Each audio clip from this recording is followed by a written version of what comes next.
Hati itu sifatnya lemah, dan pemilik hati itu yang maha kuat. Serahkanlah hati kepada Allah. Ada orang yang menguatkan hati dengan lagu, ada orang yang menguatkan hati dengan harta materi, sedangkan hati immateri. Maka materi tidak bisa mengenyangkan yang immateri. Harta adalah zahir, sedangkan hati adalah batin.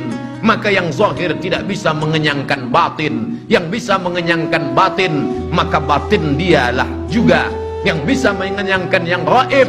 Hanya yang gaib juga. Maka tidak ada lain yang bisa menenangkan hati kecuali mendekatkan diri kepada Allah subhanahu wa ta'ala. Terkadang di waktu pagi tidak tahu apa sebabnya, hati itu risau saja, maka tak ada yang dapat mengusir kerisauan selain 2 rakaat solat duha. Terkadang di waktu petang, harta sempurna, istri ada, anak cukup, makanan sempurna, tak ada kurangnya. Tapi mengapa hati itu risau dan gelisah? Tidak ada yang dapat mengusirnya kecuali tasbih di waktu petang. Bismillah, dengan nama Allah alladzi la yadurru ma'asmihi syai'un. Tidak ada satupun yang dapat menimbulkan mudarat fil ardi, di muka bumi, wala fis sama, maupun di atas langit. Dia ada dalam diri kita, tapi dia bukan punya kita. Dia ada dalam tubuh kita, tapi pemilik tubuh ini pun bukan kita. Dialah segala kuasa ada dalam genggamannya. Lillahi ma fis samawati wa ma fil ard. Allah, segala yang di langit, segala yang di bumi adalah milik dia. Orang yang berkata aku dan saya, dia merasa dirinya punya dia, maka sesungguhnya dia sudah lupa dan lalai. Sungguh dia manusia yang hina, karena pemilik kuasa adalah Allah subhanahu wa ta'ala. Oleh sebab itu hati ini bukan punya kita. Qalbul mu'min baina asabi'ir rahman. Hati orang beriman antara jari jemari kuasa Allah.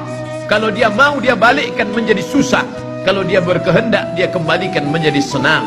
Dialah yang menurunkan ketenangan ke dalam hati orang beriman. Huwallazi anzala as-sakinah fi qulubil mu'minin. Allah yang menurunkan ketenangan ke dalam hati orang beriman. Oleh sebab itu dia katakan, ala bidzikrillah, ketahuilah dengan banyak berzikir mengingat Allah, tatma'innul qulub, maka hati menjadi tenang. Orang tidak bisa putus dari perusahaan air minum, orang tidak bisa putus dari perusahaan listrik terang benderang, tapi ada orang yang mampu memutuskan hubungannya dengan Allah subhanahu wa ta'ala. Jangan pernah putuskan hubungan dengan Allah. Ketika matahari belum terbit, jaring koneksi dengan Allah dengan solat subuh. Ketika matahari akan bergeser tergelincir di atas kepala, jalin hubungan dengan Allah dengan solat zuhur. Ketika matahari mulai condong agak redup, jalin hubungan dengan Allah dengan solat asar. Ketika matahari tenggelam tampak merah di ufuk barat, jalin hubungan dengan Allah, solat maghrib. Ketika tenggelamnya sempurna, tak lagi tampak merah, jalin hubungan dengan Allah dengan solat isya. Tapi ada hubungan supi sunyi, hubungan jarak langsung, tidak banyak penghalangnya. Bangun di tengah malam, wa minal laili, dari sebagian malam, fatahajjat, lawan kantukmu, fatahajjat, lawan malasmu, nafilatallak, sebagai amal tambahan bagimu. Asa ayyab'atsaka rabbuka maqaman mahmuda. Kalau itu kau lakukan, maka kau akan ditempatkannya di tempat yang terpuji. Maka kalau hati tetap juga risau, tambahlah ketenangan itu lagi. Subhanallah wa bihamdihi subhanallahil azim. Mendekatkan diri kepada Allah. Allahumma salli ala Sayyidina Muhammad wa ala ali Sayyidina Muhammad. Mengusir segala gundah gulana. Tapi yang paling afdal di antara semuanya adalah afdalul zikri la ilaha illallah. Berapa lama kita akan menahankan ini? Selama roh berada di kandung badan. Selama jasad ini masih ada di dalamnya bersemayam bersama roh, maka itulah kita selalu dekatkan diri pada Allah. Sampai masanya dia akan keluar dari tubuh ini, dan saat itu bibir tersenyum karena malaikat sudah mengundang tamu yang lama ditunggu datang.